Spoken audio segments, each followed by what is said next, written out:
नमः।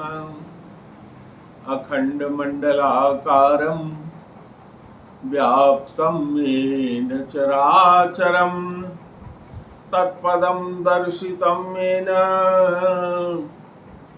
तस्मै श्रीगुरुवे नमः। सच्चिदानन्दरूपाय विश्वोत्पत्त्यादिहेतवे तापत्रय विनाशाय श्रीकृष्णाय वयं नुमः।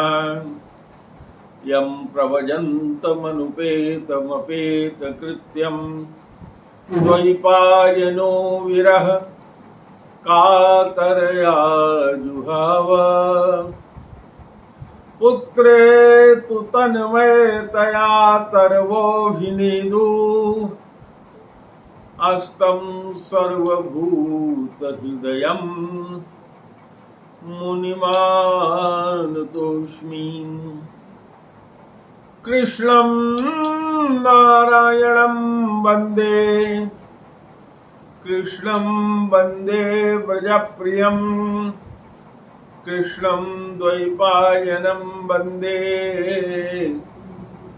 कृष्णं वन्दे पृथासुतम्।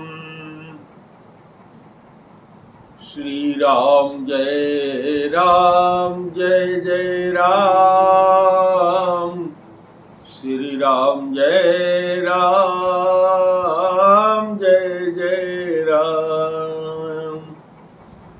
जय सिया राम जय सिया राम। सीता राम जय सीता राम। सीता राम जय सीता राम। सीता राम जय सीता राम। जप ले राम का नाम अंत समय में आएगा काम। जप ले राम का नाम अंत समय में आएगा काम। जग की दौलत है बेकार अंत समय में न आएगी काम। जग की दौलत है बेकार अंत समय में न आएगी काम। तो जप ले आठो याम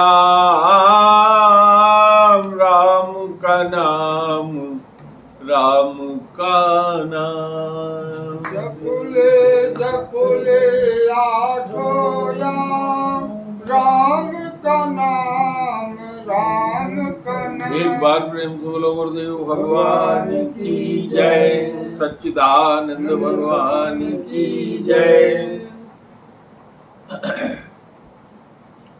24 घंटे में 8 याम कहा जाता है पुरानी व्यवस्था। 8 3 के 24, 3 घंटे का एक याम, या इसी को घड़ी कहते हैं।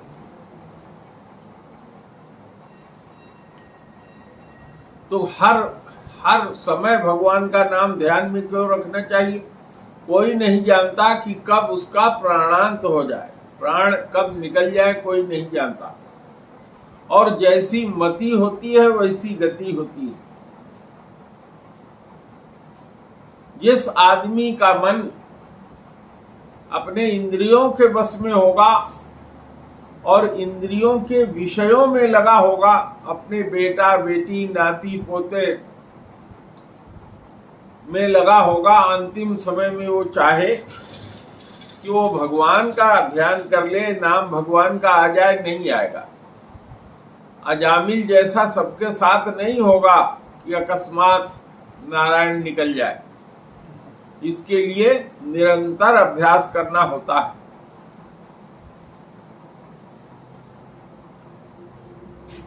क्योंकि शास्त्रों में कहा है अनभ्यासे विषम शास्त्रम। अभ्यास न करने से शस्त्र और शास्त्र दोनों विषम हो जाते हैं। शस्त्र का मतलब होता है जो हथियार आप अपने साथ रखते हैं। शास्त्र का मतलब होता है शास्त्रों में जो लिखा हुआ ज्ञान है। आपके पास रिवॉल्वर है लेकिन आप चलाना नहीं जानते। कोई आपके सामने आ गया, स्थिति उत्पन्न हो गई, लॉक ही नहीं खोलना जानते आप, तो लॉक कैसे खोलेंगे?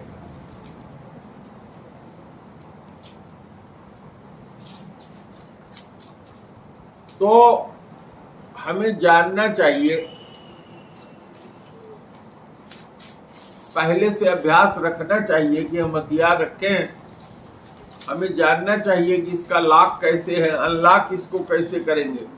ऐसे ही जो शास्त्र होते हैं उसका क्या मतलब है, अगर अभ्यास करके जाने नहीं रहेंगे तो उसका भी उल्टा अर्थ समझ में आएगा।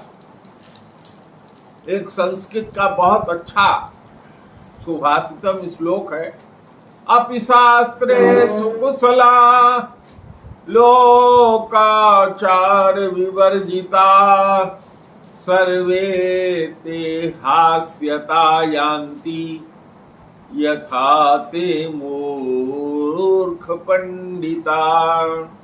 शास्त्र में कितने भी कुशल हो लेकिन लोकाचार नहीं आता, किस विद्या का किस जगह प्रयोग करना चाहिए, कैसे बोलना चाहिए, क्या भाषा इस्तेमाल करनी चाहिए, किस जगह पर कैसे व्यवहार करना चाहिए, ये अगर नहीं आता तो वह व्यक्ति हंसी का पात्र बनता है।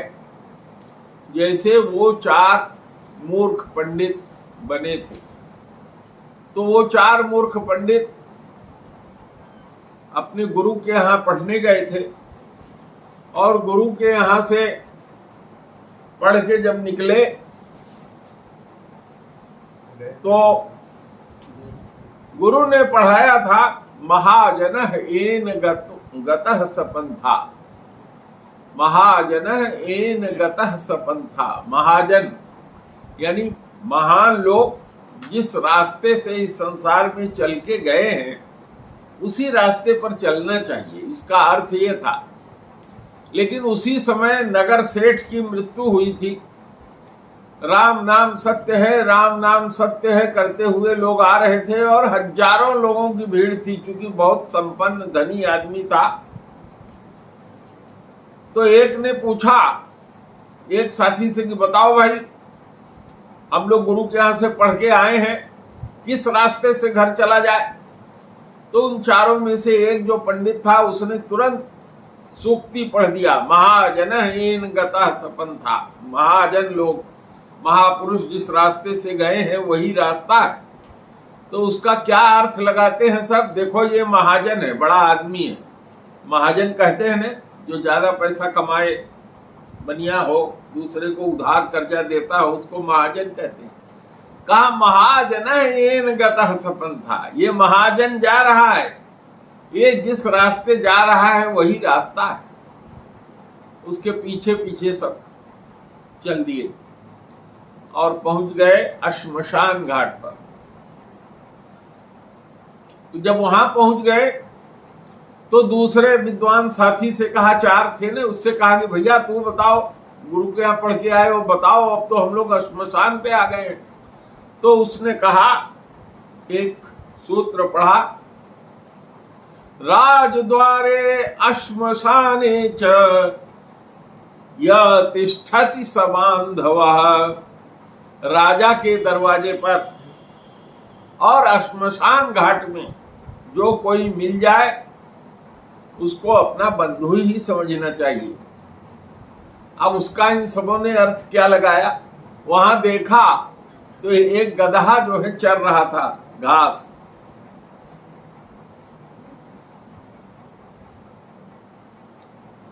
जब गधा घास चर रहा था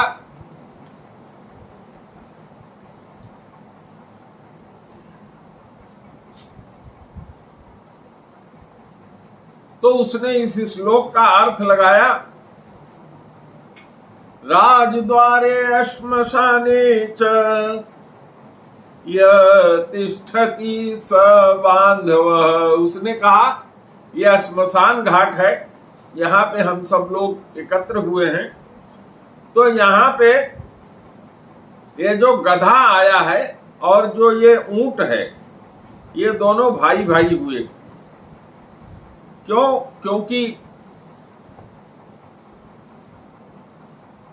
सूत्र यही कहता है, गुरु ने यही पढ़ाया है कि राजद्वार पर और श्मशान पर जो मिले वो भाई होता है। तो भाइयों, ये दोनों भी तो भाई ही हुए, गधा और ये।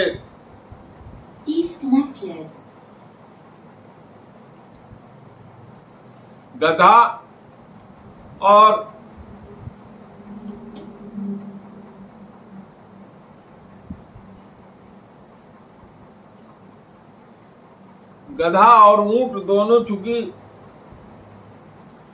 श्मशान घाट पर मिले हैं, इसलिए ये दोनों बांधव हुए। तो उन सबों ने कहा क्या करना चाहिए? कहा इन दोनों भाइयों को एक दूसरे से मिला देना चाहिए। गधे का पगहा ले करके ऊंट के गले में बांध दिया और वहां जो धोबी खड़ा था श्मशान घाट पर, जिसका गधा था, उसने देखा कि ये सब मेरे गधे को ऊंट के गले में बांध रहे हैं। उसने मारने वाला जो लकुटिया था, जिससे वो हाँकता था गधे को, उसको लेकर उन पंडितों की तोड़ाई करना शुरू किया। जब उनकी तोड़ाई करना शुरू किया तो उन लोगों के सामने बड़ी विपत्ति थी, क्योंकि श्मशान घाट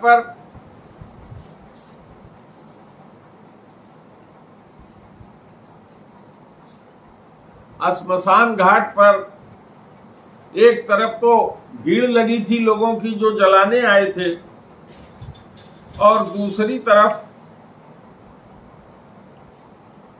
नदी थी। नदी के किनारे ही श्मशान होता है।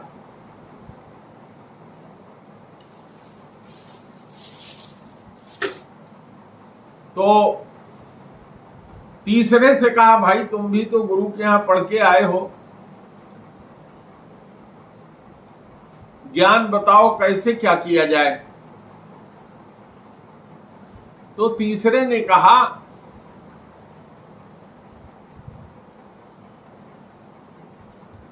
कि नदी के सामने और राजा के सामने खड़े होने पर और विपत्ति के आने पर जो सामने पड़ जाए वही विपत्ति से पार करता है। उस समय उन सबों ने देखा कि एक तिनका बहता हुआ चला आ रहा है घास का। उस घास के तिनके को कि यही हम लोगों को पार करेगा समझ करके वो जो मूर्ख पंडित थे वो सब उसी घास के तिनके पर कूद गए। परिणाम क्या हुआ? वो डूबने लगे। जब वो डूबने लगे तो चौथे ने कहा कि भाई धन देखे जात तो आधा ले बांट। अब ये हमारे साथी जो हमारा डूब रहा है तो ये धन जैसा है, हम लोगों का धन है, मित्र है, इसलिए ये डूब रहा है तो हम लोगों को आधा बांट लेना चाहिए। बस एक तलवार लिया था, उस तलवार से उसका सर पकड़ करके गर्दन अपने हाथ में काट लिया। अब 4 से वो 3 हो गए। तो वो चारों पंडित हंसी के पात्र हो गए। इसीलिए कहा जाता है कि अपि शास्त्रे सुकुशला, सारे शास्त्र में शस्त्र में कुशल होने के बाद भी जो उसका प्रयोग नहीं करता वो हंसी का पात्र बनता है। इसी तरीके से जो कल हमने आप लोगों को कथा सुनाई थी कि यमराज के जो दूत थे भगवान के पार्षदों से भिड़ गए कि इसने तो जीवन भर पाप किया है, आप लोग कहते होंगे इसको छोड़ दें। अरे कैसे छोड़ दें? न्याय के देवता तो हमारे यमराज जी हैं, दंडपाणी उनको कहा जाता है। आप लोग कहते होंगे छोड़ दे। तो भगवान के पार्षदों और यमराज के दूतों में विवाद हुआ। यमराज के दूत जबरदस्ती उसको ले जाना चाहे, लेकिन उनकी शक्ति सीमित थी। भगवान के पार्षदों की शक्ति ज्यादा थी, क्योंकि उनके पास भगवान की शक्ति थी। वो सब ले जा नहीं पाए। इसके बाद यमराज के जो दूत थे वो यमराज जी के पास पहुंचे और इधर राजा परीक्षित जो कथा सुन रहे थे सुखदेव जी से, उन्होंने पूछा कि हे गुरुदेव, धर्मराज जी के तो बस में सारे जीव हैं। धर्मराज जी धर्मराज कहलाते हैं, उनके बस में सारे जीव हैं। और भगवान के जो पार्षद हैं उन्होंने यमराज की आज्ञा को भंग कर दिया और यमराज के दूतों को अपमानित होना पड़ा।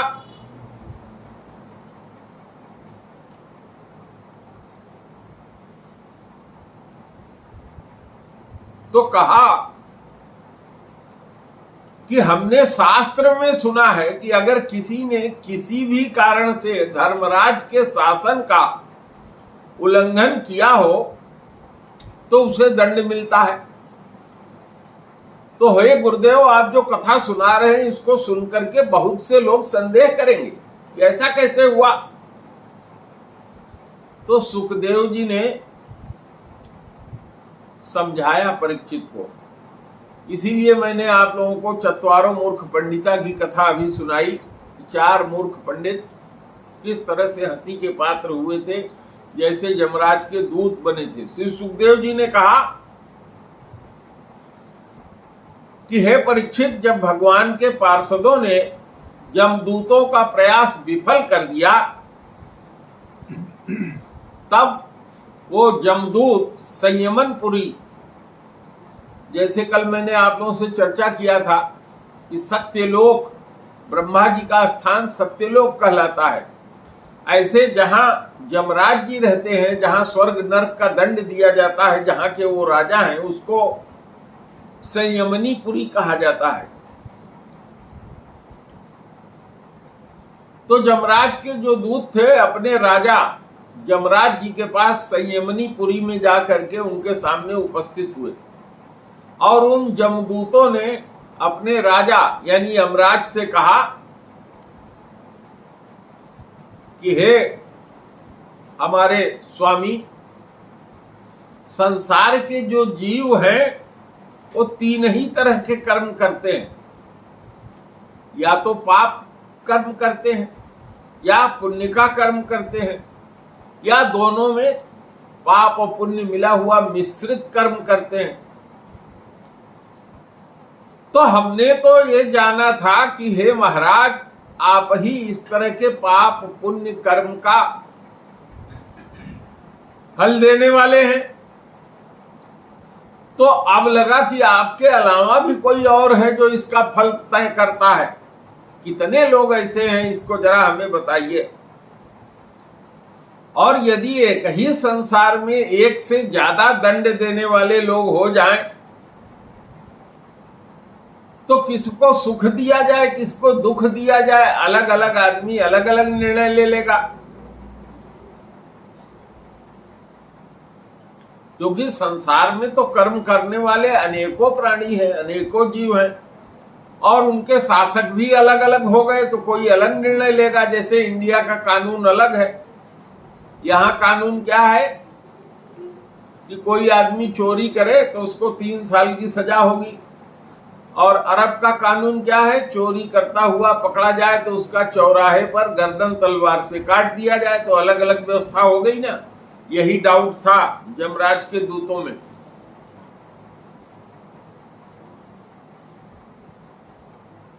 तो इस तरह का प्रश्न किया और कहा कि हे प्रभु, आज ये पहली घटना है। आज तक इस संसार में आपकी आज्ञा की कहीं अवहेलना नहीं हुई। जहां भी हम लोग गए, हम ही लोग सब कुछ करते रहे, कोई रोकने वाला नहीं आया। पहली बार आपकी आज्ञा का उल्लंघन हुआ है। और कहा कि हे प्रभु, उस पापी को, अजामिल को लेने तो हम लोग आपकी आज्ञा से ही गए थे, लेकिन वो भगवान के पार्षद जो आए, उन्होंने बलपूर्वक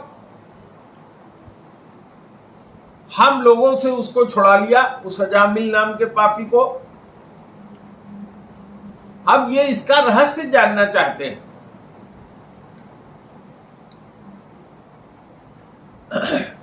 कहा कि हे महाराज, जो अजामिल था उसने भगवान का नाम तो लिया नहीं था, जानबूझ करके भगवान को बुलाया नहीं था। जो उसने नारायण कहा था, ये तो उसके लड़के का नाम था, और अपने बचने के लिए वो नारायण का नाम लेकर के चिल्ला रहा था, क्योंकि वो स्वयं चोर था, चोरी करता था। तो जाके दूसरे का गला पकड़ के बांध देता था, हाथ पैर बांध देता था। तो उसको लगा कि हमारा गला दबाने दो लोग खड़े हैं, तो बेटे को बुला लूं तो मदद हो जाएगी।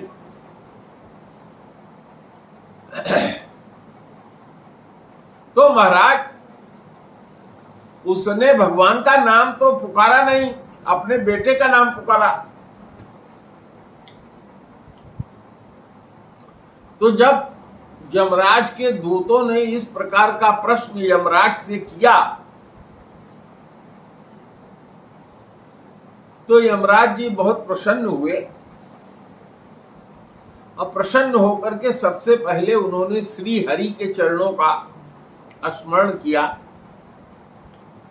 और यमराज जी अपने दूतों से इस प्रकार बोले, आप लोग भी ध्यान से सुनिए। कहा, हे मेरे दूतों, मेरे अतिरिक्त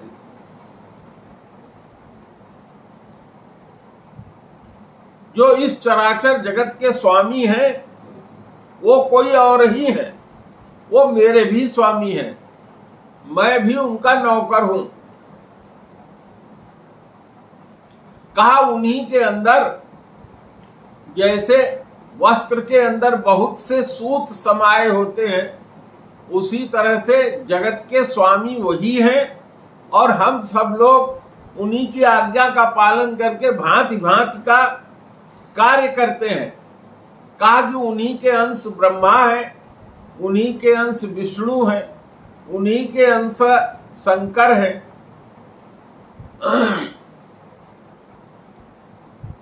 लेकिन सब लोग उनके अंश हैं, सबसे ऊपर वो वही भगवान श्री हरि है।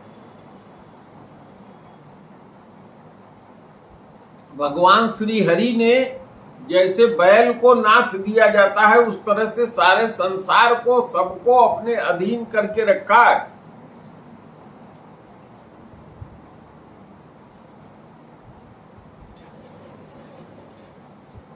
कहा कि ये संसार के जितने भी जीव हैं, सब नाम और कर्म रूप बंधन में बंधे हुए हैं, और उसी से भयभीत होकर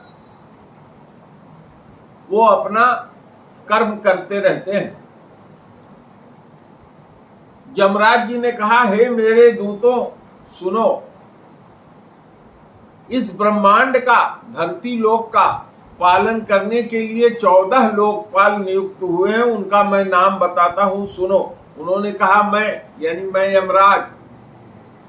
उन्होंने कहा, जो इंद्र है, दूसरा इंद्र। तीसरा उन्होंने कहा निर्त्रीति। चौथा उन्होंने कहा वरुण, मृत्यु का देवता होता है। निर्त्रीति जो हमने आपसे नाम लिया। वरुण पानी का देवता होता है।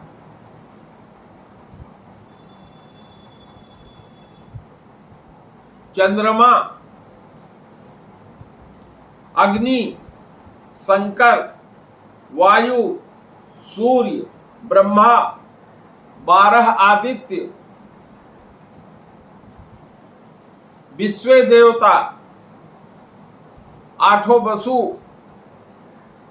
साध्य देवता, 49 मरुत, 11 रुद्र, सिद्ध और रजोगुण एवं तमोगुण से रहित भृगु आदि प्रजापति,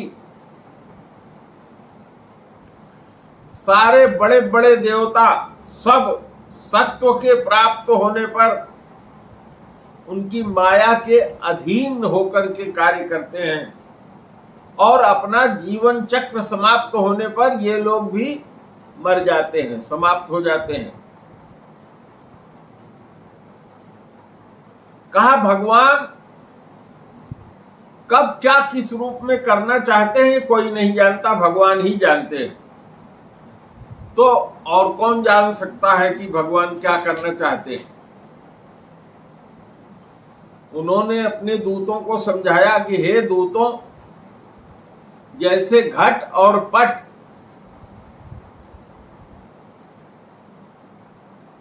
रूपवान जो पदार्थ हैं अपने प्रकाशक नेत्र को नहीं देख सकते। घड़े को कौन देख रहा है? हमारी आंख देख रही है, लेकिन घड़ा हमारी आंख को नहीं देख सकता। पट का मतलब होता है पर्दा। पर्दे को कौन देख रहा है? हमारी आंख देख रही है, लेकिन पर्दा हमारी आंख को देख ले ये संभव नहीं है। ऐसे ही मनुष्य के अंतःकरण में अपने साक्षी रूप स्थित परमात्मा को कोई भी प्राणी अपने इंद्री, मन, प्राण, वाणी, बुद्धि किसी भी साधन से प्राप्त नहीं कर सकता, न जान सकता है। वे प्रभु सबके स्वामी हैं, स्वयं परम स्वतंत्र हैं, उनके ऊपर कोई नहीं है। उन्हीं को मायापति कहा जाता है, वही पुरुषोत्तम है। उन्हीं के दूत होकर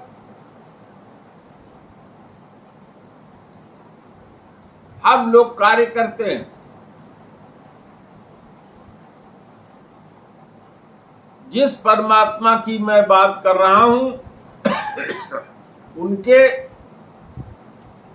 पार्षदों का दर्शन बड़ा दुर्लभ है।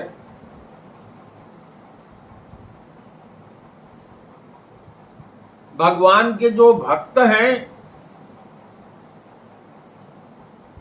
उनके शत्रुओं से, मुझसे और अग्नि आदि सब विपत्तियों से वो भगवान के भक्तों को सुरक्षित रखते हैं। माने यमराज ने क्या कहा कि जो भगवान के भक्त हैं उनको मेरा डर नहीं होता, जो भगवान के भक्त हैं उनको शत्रुओं से डर नहीं होता, जो भगवान के भक्त हैं उनको अग्नि से डर नहीं होता, किसी भी विपत्ति से डर नहीं होता, क्योंकि भगवान अपने भक्तों के पीछे पीछे स्वयं खड़े रहते हैं और स्वयं भगवान ने ही धर्म की मर्यादा का निर्माण किया है। और ये धर्म की मर्यादा क्या है इसको न तो कोई ऋषि जानता है, न कोई देवता जानता है, न कोई सिद्धगण जानता है। तो ऐसी स्थिति में मनुष्य, विद्याधर, चारण और असुर की तो बात ही क्या है, वो भला कैसे जान सकते हैं। भगवान के द्वारा जो निर्मित भागवत धर्म है वो परम शुद्ध है और गोपनीय है। श्रीमद् भागवत के 11वें स्कंद में उद्धव जी ने इस पर चर्चा किया था परसों या किसी दिन। हमने आप लोगों को बृहस्पतिवार को इस पे कथा सुनाई थी।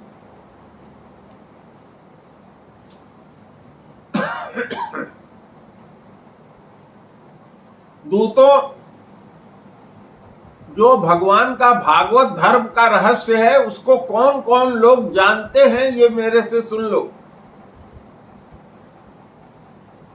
धर्मराज ने बताया कि भागवत धर्म का रहस्य थोड़ा बहुत ब्रह्मा जी जानते हैं, देवर्षि नारद जी जानते हैं, भगवान शंकर जानते हैं, सनत कुमार जानते हैं, कपिल देव जी जानते हैं, स्वयंभू मनु जानते हैं, प्रहलाद जानते हैं, जनक जी जानते हैं, भीष्म पितामह जानते हैं, दैत्यों के राजा बलि जानते हैं, सुखदेव जी जानते हैं और मैं जानता हूं। कहा इतने लोग ही केवल भगवान का जो भागवत धर्म है उसका रहस्य जानते हैं। और यह बताया यमराज जी ने, जिनको धर्मराज कहते हैं, कि इस संसार में जीवों के लिए बस यही सबसे बड़ा कर्तव्य या परम धर्म है कि वो भगवान के नाम का स्मरण करने, किसी भी साधन से भगवान की भक्ति प्राप्त कर ले।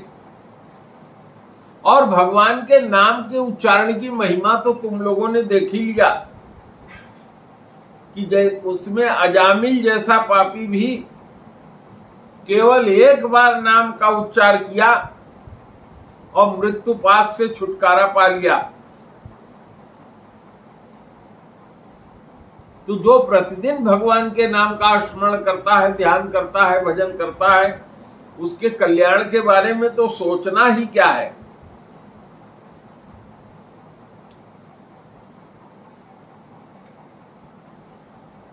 का बड़े बड़े विद्वानों की जो बुद्धि है वो भगवान की माया से मोहित हो जाती है।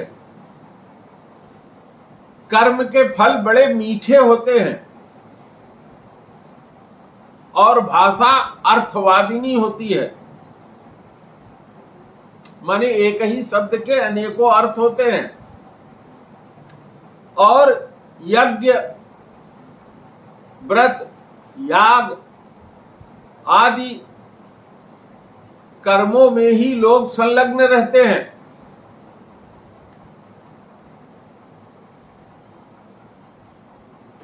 तो वो कर्म कितना भी करते रहें उसका उनको कोई फल नहीं मिलता, क्योंकि सारे कर्म वही कर्म है जो भगवान के लिए किया जाए, वही धर्म है जो भगवान के लिए किया जाए,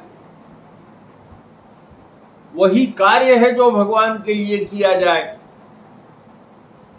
इसीलिए इस संसार में यह मानते हुए कि जितने भी जीव हैं सब भगवान के ही अंश हैं और भगवान का स्वरूप ही मान करके उनकी सेवा के लिए आदमी कार्य करता रहे, इसी में उसका कल्याण है। तो अब आज का समय समाप्त हो रहा है। श्री राम जय राम, जय जय राम, श्री राम जय राम, जय जय राम, श्री राम जय राम, जय जय राम, श्री राम जय राम, जय जय राम। एक बार प्रेम से बोलो गुरुदेव भगवान की जय। अब आप लोगों का रिएक्शन मैं जानना चाहूंगा कि जो कथा आज आप लोगों ने सुना उससे क्या मतलब आपके समझ में आया। खुला है, कोई भी आदमी खोल के बात कर सकता है। हाँ, सबसे पहले कौन बताएगा? कोई भी खोल लो, बताओ, खोलो। गुरुजी प्रणाम, माता जी प्रणाम, सब लोगों को गुड मॉर्निंग। आज गुरुजी यही समझ में आया कि जैसे जो मंत्र मतलब आदमी सिखाया जाता है उसको प्रैक्टिकल देखना अत्यंत जरूरी है। कोई बताई हुई चीज Welcome to जब तक हम MC Music करेंगे Box. तब तक हम आएगा नहीं। Bluetooth जिससे mode वो इन लोग connected. उसे अपना देखते, लेकिन उन्होंने प्रैक्टिकल नहीं किया। जब प्रैक्टिकल करता है आदमी तभी उसका सफलता मिलती है। दूसरी चीज, हम जब कोई भी कार्य जैसे भोजन करते हैं या स्नान करते हैं या कोई दुकान करते हैं या कोई सामाजिक कार्य करते हैं, अगर भगवान के ऊपर छोड़ करके करेंगे, ये सब भगवान का कार्य है, ये सब उन्हीं का है, उन्हीं कराएंगे, जो कराएंगे वही अच्छा होगा, तो सारा चीज अच्छा ही होगा। लेकिन अगर वहाँ अहंकार आ गया तो फिर कुछ वो अपना हो जाता है। तो जो अगर पुण्य करेंगे तो वो होगा, पाप करेंगे तो तुम्हारा होगा। इसीलिए हर कार्य को करने से पहले सब कुछ भगवान के ऊपर छोड़ देना चाहिए कि जो वो करेंगे वही अच्छा होगा और हमारे लिए भी अच्छा होगा। दूसरी चीज, हमें इस संसार में खाली नाम जप और भक्ति, दो ही चीज हमें इस संसार से मुक्ति दिला सकती है, और तीसरा कोई धाम नहीं है जो हम करके और पहुंच सकते हैं। यही गुरु जी आज आपने बताया और यही समझ में हमारे आए। बहुत सुंदर। और कोई? प्रेमा जी। प्रणाम गुरु जी प्रणाम। जिससे आज ने आप हमें बताया, जो कल बता दिया था कि अजामिल तर गया बात अलग है। आज आपने बताया कि हर लोगों के पास ये है कि हमेशा भगवान के नाम ली करो। कब कहना करती हुई कब कहाँ आएंगे, कब कहाँ आएंगे, वो बस कोई बैठ के तो अपन जिंदगी कायम पाई। जैसे कहा गया कि शस्त्र और शास्त्र ये रखने वाली चीज नहीं थे, ऐसे भगवान का नाम भी नहीं कि हम गुरु जी ने कहा था राम नाम कहते हैं तो सुन लिया, ये बात कही गई, इससे कुछ नहीं होने वाले है। आपने कहा कि हमेशा भगवान के नाम लो, अपना जो कार्य करो भगवान का सुन लो। फिर उन्होंने कहा कि ये धर्मराज से पूछा कि ये सब तो कहीं की धर्मराज कहीं की, इससे हम हैं और चंद्रमा है, सूरज है, ब्रह्मा है, ऐसे कई देवता भगवान के हाथ में, सब लोग अपने बस में नहीं है। ये भगवान जो चाहते हैं वही करते हैं, और भगवान के आगे कुछ है भी नहीं, जो वो चाहे वही कर सकते हैं, दूसरा कोई कुछ कर नहीं सकता। इसके बाद उन्होंने भागवत के बारे में बताया कि भागवत है क्या, तो भागवत कहा उन्होंने कि भागवत उद्योग जी का भागवत कौन जानता है। भागवत जानते हैं कुछ ब्रह्मा जी जानते हैं, कुछ नारद जी जानते हैं, सनत जानते हैं, शंकर जी जानते हैं, ऐसे ऐसे अच्छे अच्छे देवता भागवत के बारे में जानते हैं, और सभी लोग ना सुने जानकारी, सभी लोग जान नहीं पाते भागवत। बहुत सुंदर। और कोई बोलेगा? चौहान जी आप बताइए, आप भी कुछ बताना चाहेंगे, कोई रिएक्शन देंगे?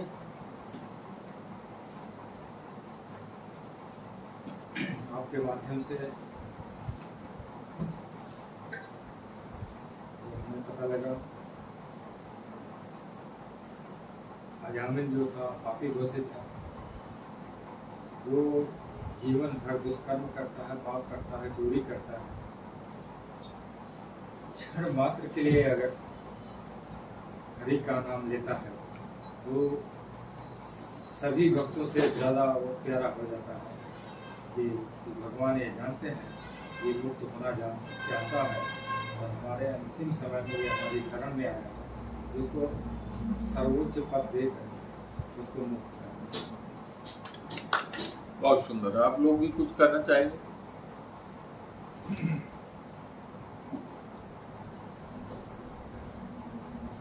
चौहान जी कुछ बोलेंगे? आप भी? ठीक, तो आज का क्लास यही समाप्त होता है।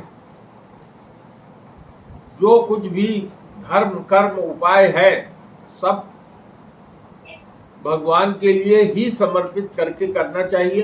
भगवान ने जो क्रोध दिया है, काम दिया है, लोभ दिया है, जितनी भी चीजें मनुष्य के अंदर दी हैं वो किसी पर्पज से दिया है। इसका कुछ उद्देश्य है। उद्देश्य यही है कि इससे लोगों की भलाई किया जाए, सबकी भलाई किया जाए और भगवान के लिए ही समर्पित कर दिया जाए।